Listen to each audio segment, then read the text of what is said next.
Why are you not doing this? I'm talking about something that most entrepreneurs never even think to fix, and that's their personal narrative.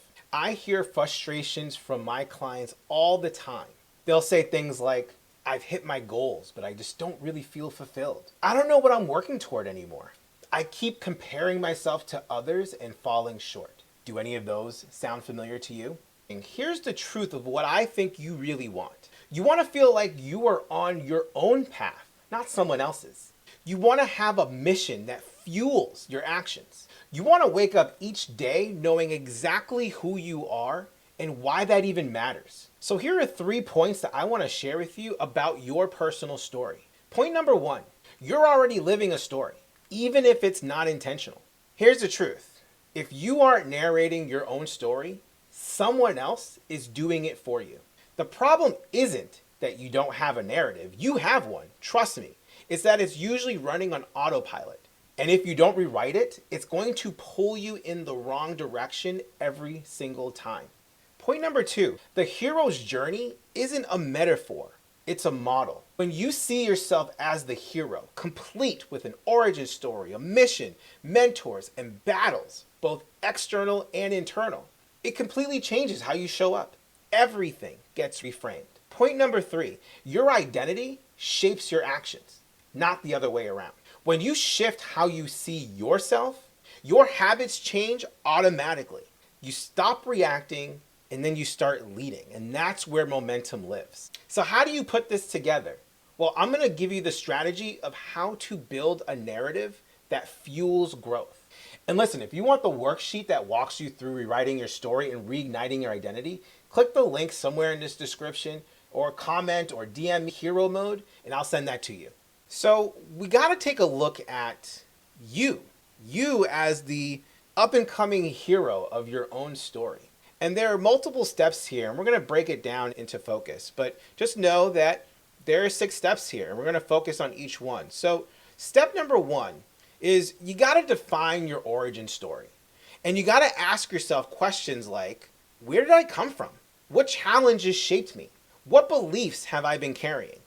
And when you're able to do this, this creates emotional depth, and it reveals what I call your current starting level. Right? Everything that you have experienced and done in your life have brought you to this very moment. And this is now your new baseline for what you're going to build your life on. Now, step number 2 is you cast yourself as the hero. And what this really means is you want to frame your present day self. You want to tell yourself about who you are today. And you can say things like, I'm capable and I'm in progress. I'm resilient even though I'm not perfect. I'm someone with a destiny worth chasing. When you start putting yourself in position as the hero and you start to frame yourself, now this shift empowers you to act in alignment with your truth, your highest self, your hero, not the part of you that is doubting or doesn't believe that you can do these things. The key is to put yourself in the state of the hero and no one else. Now, the next step is to identify your big mission. What is it that you're going to do? So here's some questions that I would offer you to ask. What's your current epic quest? What is it that you are chasing? What are you here to build, to lead, or to unlock on this journey, on this quest, or maybe as a result of this quest? And who else benefits from your achievements? Who else benefits from your success? Knowing who those people are could give you that surge to know that you're the hero of their story, not just your own. And a mission-driven narrative is something that fuels action, it fuels motivation, but most importantly, it allows you to know that everything that you're doing is quite purposeful. Then the next step is recognizing your allies, your tools, and your mentors. Just like in games and stories, like you have these people and these things in your life, such as allies, which are accountability partners, your team members, your spouse, your partner, your friends. And then you have tools, which are systems, skills, rituals, routines, and most importantly, your unique gifts. You know, the more you know about who you are and the parts of you that are considered your strengths, your superpowers, this is really key. The clients, when I work with them, we cover 4 dimensions of their character that shows up and shows as what their superpowers are. What are they doing when they're intentional and what their strengths are? And when they are aware of this, they design their lives so that way when they experience life, they're experiencing life through their strengths and their superpowers. And then lastly, your mentors. Who are the people who are going to walk with you on this quest? Who are your coaches, your authors, your spiritual guides, your role models? Having people, Sherpas, if you will, who have walked the path before you to help guide you down that path is so pivotal. And recognizing these reinforces the idea that you're not on this quest alone and that you're really equipped for the journey with all of that which you have. The next step is reframing setbacks, is what I like to call story arcs. You know, when you watch a show or a movie or a series, you and I both know the most boring shows are the ones where there's no plot, there's no tension, there's no conflict. You don't want to enjoy watching a movie where someone's really happy and then in the middle they're still really happy and then at the end they're really happy. Like that is such a boring movie. You love seeing people who are going through conflict because you can relate to that. You can relate to their adversity and you want to see them win. That's why when the win happens, it becomes very triumphant. It's a good climax to the story.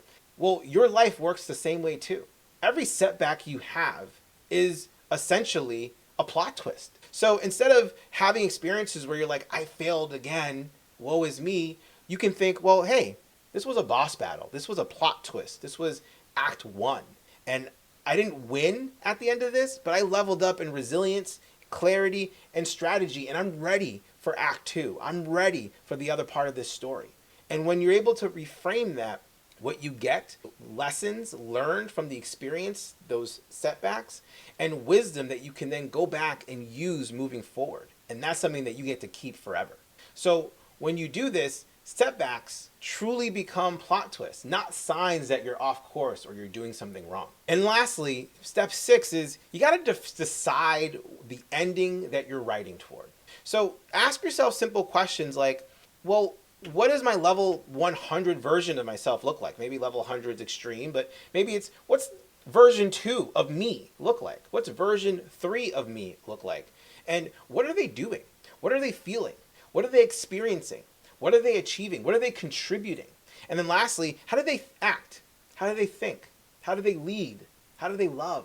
You take all these things and then you reverse engineer it. You reverse engineer this version, right? This level 100 or this 3.0 version of yourself into your daily decisions. So that's it. I hope you got to see a lot of value in how creating your own hero narrative can really empower you to take more control over your life and pursue the things that you know you're here to do. And listen, if you want to work on creating a really detailed hero narrative together, shoot me a DM. I'm at The Professional Wingman, and you can use the code PIZZA, and I'll send you a link to a document that you can let me know if you're in or you're not. And listen, at the end of the day, you don't need another tactic. All you need to do is just reclaim your identity and write a story that pulls you forward with clarity and conviction.